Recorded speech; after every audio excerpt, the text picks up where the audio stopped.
Kwa kanyo nilichuo more kaunti mabungoma dwaro ratiro ne nyare majahigni 14 ma ichich ni nowito ngimane bang' min gi rodhe marach. Nyakono manyinge Vasti Kanyingi en japuonjre e sikund nyiri mar Ang'ala yangore ni nyo duogo dala ka omer. Wach manomiyo min gi rodhe ma ochwe otho ka iringo kode hospital. Judith Omondi miyo ler mar wachni.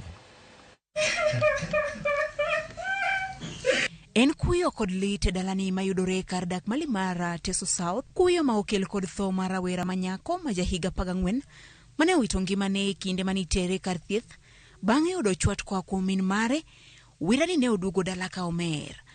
Wuon nyako ni Emmanuel Barasa mayango ni ne owere kod min nyithinde higni bura ma okalo koni nonro winjo tim kendo tim ratiro ni nyare. Mtoto wangu ameuawa kinyama. Nimeenda kulingana vile nimeona mtoto wangu. Hiyo sio kifo ya kawaida. Mtoto yangu ako na fracture kwa kichwa hapa mbele, kwa uso. Mikono amepigwa, ako na bruises, miguu amepigwa, matako amefurutiwa chini, kwa kichwa hapa ilikuwa imepasuka. Ni kama mtoto alisukumwa kwa ukuta. Barasa koni nyaka ne owere kod jaode higni mohewa par ma okalo, okose yiene bedo machiegni kod nyathine. Wasiongei na mama yake.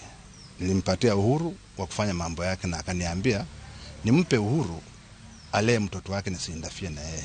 Baba mama alienda akapata nyumba ingine.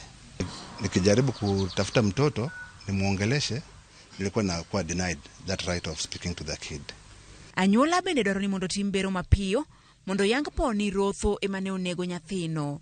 Mtoto ni kama alipigwa kitu kama kifaa butu kwenye kichwa kwa sababu kuna shimo ambayo inaonyesha ni kama alikuwa na internal bleeding. Alafu tukaangalia mwili uko na scars all over. Tukajiuliza nini inaweza kuwa ilifanyika. Ni wakati tumekimbia paka police station. Serikali isaidie wazazi wa mtoto, ukweli ujulikane ni nani aliyechukua maisha ya mtoto.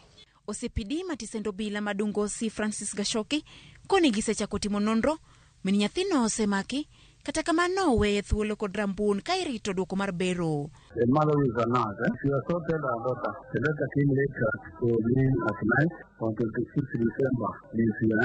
She akapigwa msichana. Akaona msichana anaumia. The process akapeleka kwa hospitali.